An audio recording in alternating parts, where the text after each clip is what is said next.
Welcome to Spaces, built by Bush Construction, a podcast that brings genuine conversations that opens minds to creative ideas in construction, design, and development. We'll share in-depth stories as an experienced commercial contractor and design firm, as well as our candid interviews with business leaders as it relates to the construction industry. So let's get started. The decision to pull the trigger on a large construction project is a big one. Your new space may give legs to your new business venture, spur company or product line growth, or provide a motivating new space for your team. And once that major decision is made, what next? During this episode, we would like to walk our listeners through the next crucial decision that you will need to make after deciding to proceed with your construction project: picking your team and deciding how that team will work together. There are roughly 4 different paths, or delivery methods, as we call them in the industry, that you could take. And we will try to provide perspectives on each one of those today, including advantages, disadvantages, and exclusions, technical definitions, as well as real-world scenarios. With me today is our Spaces podcast team: AJ Loss, President and CEO of Bush Construction; Michael Johnson, Bush's Director of Integrated Design and Technology; and Allie Bolin, our Expert Marketing Manager. And today, AJ is our guest, our in-house expert. Michael is going to provide valuable insight from the project design side, and Allie is going to check us if we get too technical or use too much constructionese. We want to make sure that we are representing our various owners' backgrounds, the owner's construction representative, and those owners who have a few construction projects under their belt. So AJ, after an owner decides to proceed with the construction project, what are those next steps? Well, I'll tell you what, it's for an owner a very exciting time when they've decided to either build or renovate. And for the purpose of this discussion today, we're going to make one major assumption: that the owner has done some sort of financial model that proves to them this project is needed and will work for their business. Okay, so having set that one expectation, now it's time to get into sort of adding the meat onto the bones of the owner's vision for this project. Some questions they're likely going to ask are: 1, have all the code requirements been met in the design that I've envisioned? Or 2, can my project be built for my desired budget? Or maybe 3, can this project happen within the time frame I'm envisioning? So, the fact of the matter is, it's really tough for an owner, having either done this before or not done this before, to answer all those questions on their own. And it's really time to hire a professional.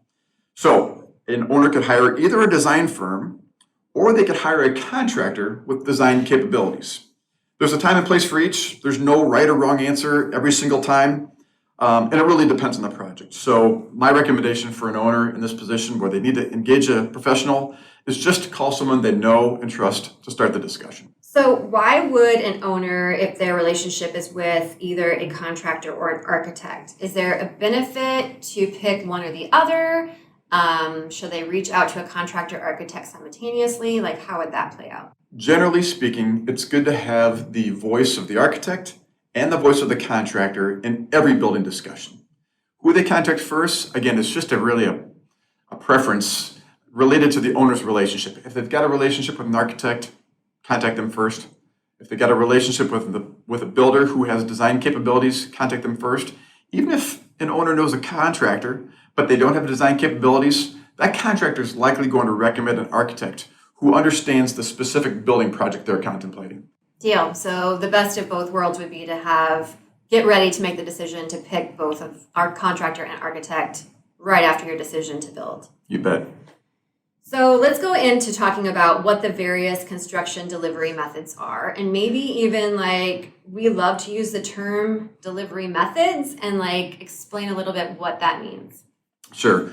Well, delivery methods is just a fancy term for who holds the legal agreement with whom. Okay? Who has the contract and with whom? Now, there are primarily 3 parties involved in this. There's the owner, there's the architect, and there's the contractor. Those are the 3 primary parties in all delivery methods. Okay? So, it might make sense, the owner owns, the architect designs, and the contractor builds. Typically, there's a variation to even those basics in some of these delivery methods. Additionally, as we talk about delivery methods, there's a question of who holds what risks. okay? And those vary from one delivery method to the next also. Finally, one more thing that probably warrants a definition is when we use the word contractor, it's used in a number of different ways throughout this discussion today. So it could mean design builder, it could mean construction manager at risk, could mean construction manager as an agent, or it could mean general contractor. The overarching term for any one of those quote-unquote delivery methods is the word contractor. So as we get into what those delivery methods are, there are primarily understood in the industry to be 4 delivery methods. So the first is probably the one that is considered to be the most well-established. It's called the GC delivery method. It's also known as design, bid, build. So when I say GC, I mean general contractor, okay? This is where the owner holds an agreement with the designer and designs the project to 100% completion and then engages a contractor, and then the owner holds an agreement with the contractor as well. 2 separate contracts, okay? That's the general contractor delivery method. Next, you've got the construction manager as constructor delivery method. This is also known as CM at risk or CMAR. Okay, it's known by a number of different terminologies. In this case, the owner still holds an agreement with the architect, the designer, right? But they also hold an agreement with the contractor. The difference here is that they engage the contractor, they have that agreement in place at about the same time as they hire an architect. So now the owner has the perspective of the contractor and the designer as they're going through the design process. And this is one of the major downfalls of the general contractor delivery method, is that the owner doesn't have the diverse perspectives of both the designer and the contractor during the GC delivery method. This is one of the benefits of construction manager at risk. People often ask, who do I hire first? Do I hire the architect? Do I hire the contractor? There's no right or wrong answer. Either one can be hired first, but the key here again is the owner's got the benefit of 2 diverse perspectives as they engage through the entire design process. Okay. Allie, am I getting too complex? Does that make sense? No, everything is flowing here. All right. So on to the next delivery method, number 3, construction manager as agent. This is also known as CMA. This is the exact same delivery method as CMC, construction manager as constructor, or construction manager at risk, with one major difference. In this delivery method, the owner holds agreements with each individual trade contractor. Now, when I use the word trade contractor, we mean plumber, an electrician, and masonry contractor, and carpentry contractor. The owner holds those agreements directly with the trade contractors. What the construction manager agent does is administers all those contracts. So the direct contractual flow is from the trade contractor to the owner, but the CM agent does all the work of administering it. Okay, that's the major difference. Finally, 4th of the 4 major delivery methods is the design build delivery method. This is where the owner holds a single agreement with either a designer or a contractor. And that entity holds the entire design and construction risk. More often, this agreement is held between the owner and the contractor, who either hires an outside architect or who has the design capabilities in-house. But the point is, this provides a one-stop shop, single point of responsibility for the owner, who holds a single agreement with one entity to perform both the design and the construction during the entire life of the project. Now, I'd be remiss if I didn't mention the sort of 5th delivery method. It's often considered to be an additional one, but it's the developer delivery method, okay? This is where it's sort of a quasi-design build. An owner may not want to actually own the building. They may want to lease a space. In this case, the owner, or in this case, the tenant, would contract to somebody to own, build, and operate that building. At no point would the owner, I'm air quoting here, or tenants actually own the building, but they are the reason the building exists, and they are the one who reaches out to the developer to actually develop that project for the benefit of the tenant. So that's often considered the 5th and other delivery method, which is the developer. So then I guess I'm thinking in the mind of an owner, why does it matter which one I select? You know what? Each one of these has their pros and cons, and we'll go real quickly into this. I know we've got another podcast coming soon where we get more into the details, but just real high level, let's go into some of the pros and cons. So, the general contractor delivery method, some of the pros. When an owner competitively bids a project, has a design 100% complete, and sends it up to the market and gets competitive pricing, there is a perception that that is the best value. Now, there's certainly a question about whether or not that was the right design, because did they have the perspective of the contractor, which is so valuable? Did they have that perspective during the design process to result in the best value building? No, they didn't.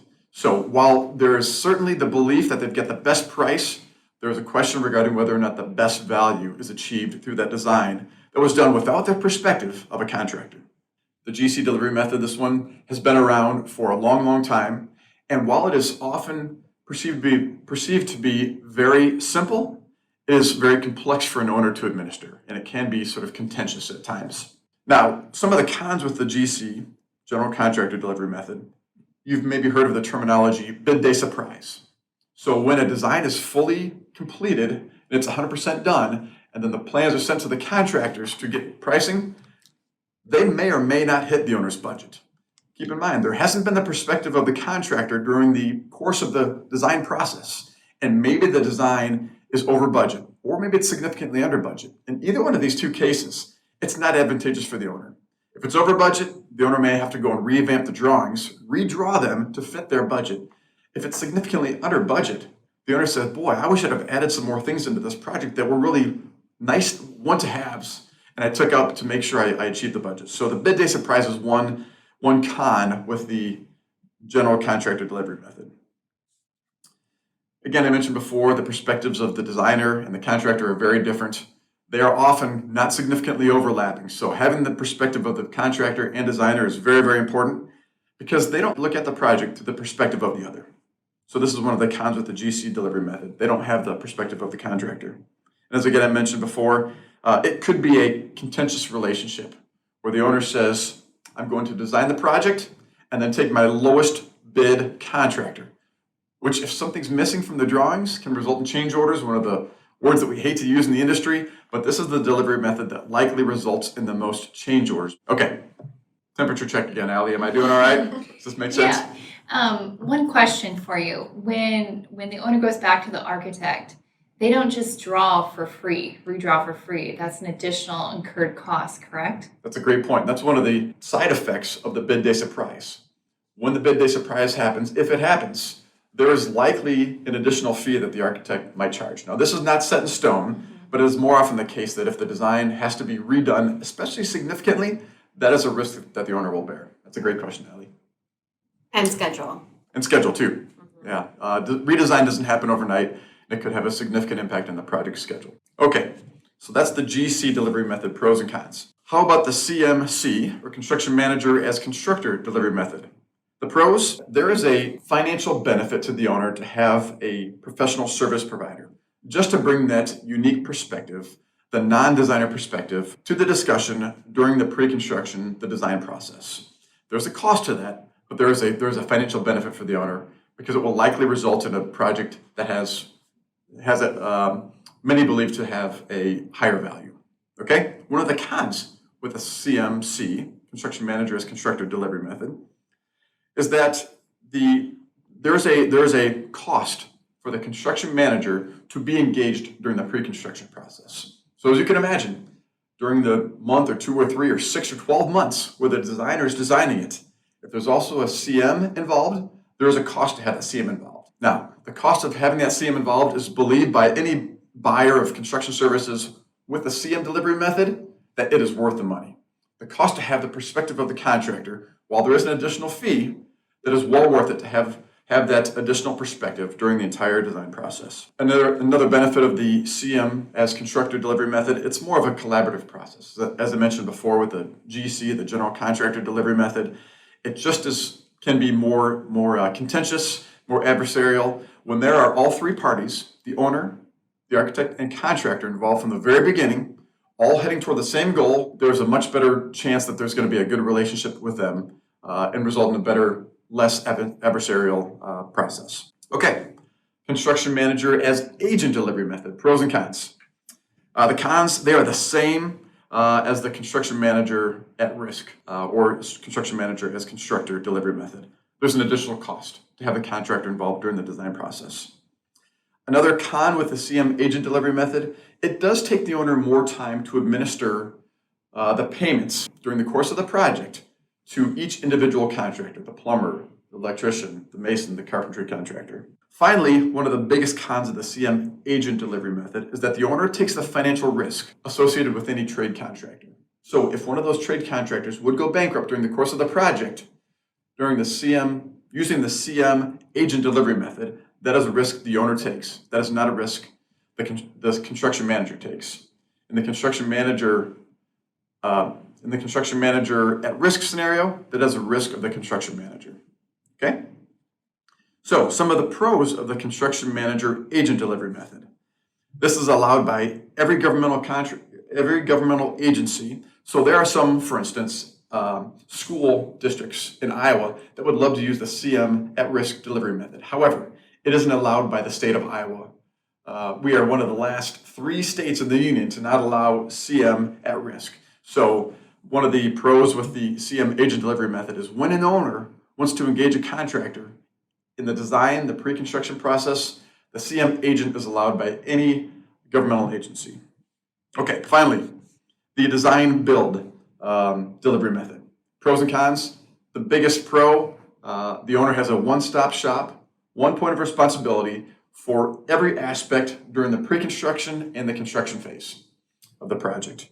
The con is that there may be some dilution of the architect's impact on the project because the contractor, quite often, is the one with whom the owner has the agreement. So there is certainly a perception that the architect has a diminished voice in the process with the design build delivery method. However, if you're engaging with a contractor who's familiar with the design build process, this should be a minimal concern. So, how's that, Amy? Perfect. I love that we have that that Wikipedia version all at once, so you can be exposed to everything. I do look forward to some deep dives in our future episode because, of course, I already have a few questions thinking about it from the owner's perspective. What about you, Allie? Do you have any questions that maybe we can address right now? Yeah, I think, construction manager at risk. If you're assuming all the responsibility if a business goes bankrupt, well, what about the credibility? Are there resources that an owner can check out in terms of Better Business Bureau, or how do they certify who they're getting from a plumber perspective or electrician? Is there any tips we could provide as a background check or a check mark? That is a great question, and it really underscores the responsibility of the construction manager is almost the exact same in the CM at risk and the CM agent delivery method. So the owner, in the case of construction manager agent, should rely on the contractor to say, are these plumbing contractors the suitable ones for my project? That should not be the owner's responsibility to do that. That is the construction manager's job to do that. And again, just to reiterate, the 2 CM delivery methods are very, very close. Almost every single service delivered by the CM in one delivery method is the same as the other one, with those few exceptions of the owner issuing the payments directly and then taking the risk on potential trade contractor default or bankruptcy. Yeah. I have another question in terms of if I'm a business owner who is brand new, not very comfortable with the construction process, I just want to focus on getting my business up and running. What delivery method would be perfect for that owner who wants to be hands off but wants a streamlined process? Another great question. The design build delivery method is without a doubt the most attractive one for an owner who hasn't done it before. Okay, it is a single point of responsibility. They don't need to worry about the 2 different contractual arrangements. They don't need to moderate the discussion between the architect and the contractor. There's one entity having all those discussions. So really, the design build delivery method is quite often the best option for an owner who wants a more hands-off approach, wants to be involved in the design discussion, but doesn't want to get into the weeds on how the delivery method is really administered during the design phase or during the construction phase. What about you, Michael? What are your thoughts on the delivery methods, or from maybe an architect design perspective going forward on this conversation? Just a couple of kind of things to maybe back up on what AJ said here is there's a ton of experience in AJ's head about these delivery methods that you just listened to, so hopefully you took adequate notes. But if you didn't, or if you still have questions, that's normal. It took me, as somebody with less experience, years to understand all of these delivery methods. So I would just reiterate what AJ said at the beginning, that call your trusted partner, whether that be an architect, whether it be a contractor, or look us up on what might work best for you, because it's completely different. There's 100 scenarios going through my head on where any given delivery method can look very different depending on your experience as an owner, and just kind of what you're looking for as a service. My other thought was that you discussed 4 delivery methods, kind of a fifth that's somewhat considered the fifth. There's also a sixth, and it might be the least attractive for some people, and that is what I'd call owner as GC. And maybe we'll talk about that further in the next one. But we run into owners time to time who want to GC their own project, or want to be their own, want to handle the contracts themselves, maybe alongside an architect. I find it interesting that most would never think of being the architect for their own building, but a lot would consider GCing their own project. And maybe we'll hit it in the next podcast, but to understand that there is a lot to it, and we're as much of a professional service on both sides. I'm somebody who kind of lives on both sides. I'm a licensed architect, and obviously I work with the builders. So there's a lot to it. There's a lot to it from both sides. So I don't know if you have anything to add to the sixth delivery method, owner as GC. I'm making that up. I like that, the sixth delivery method, and that is a great teaser to our next delivery methods discussion, because if you haven't gathered this through the course of the discussion today, please understand that there is so much to discuss here regarding delivery methods. The intent of this podcast is really to lay out the basics. And if you, as a non-experienced owner or tenant, listen to this and get it on the first try, congratulations, you've done really, really well. There's a lot going on here. And Michael, as you mentioned, the next podcast will get into some of the pitfalls to watch out for, some of the real world experiences that we've seen owners experience, and that'll really be it's a great teaser for the next podcast, because there's a whole lot to discuss here. Yeah, and I think many of us, myself included, have tried to play owner as GC, so it'll be fun to talk about that one. Yeah, it's back to the whole, you wouldn't give your own self a surgery, so why would you try to do something that's not your expertise strength? It will be fun to talk about that. So we just want to wrap up this overview, and I guess what I'd love to have you answer now, AJ, is what are a few good questions that owners can ask a potential GC or CM, design builder, and an architect? So again, going back to that initial, I've just decided that to grow my business, I need to either build a new building or put a huge addition on to put equipment in. What questions do I need to start formulating? The first one I would ask if I were an owner considering a project is, who am I working with? So I would do a little reference check. If my friend is a contractor, or if my friend is an architect, do a little reference check and ask some of the people with whom they've worked in the past to decide, a number of key elements. Is this architecture firm or contractor experienced in my specific building type? Again, there's quite often there are architects and contractors who can build and design just about anything. But it's good to understand if they're familiar with the size of the project, maybe, which is really important. So I would ask for references. Next, I'd ask to meet the team.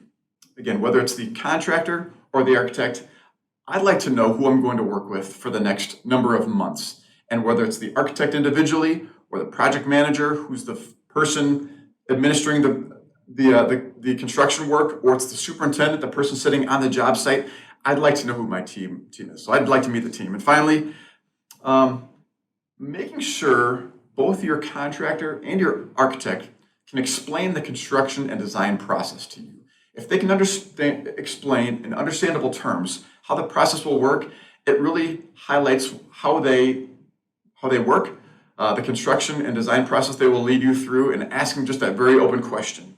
Explain your process. Maybe most importantly, explain your communication process. And is that going to be a good fit for me and my communication style, or my expertise level with building buildings?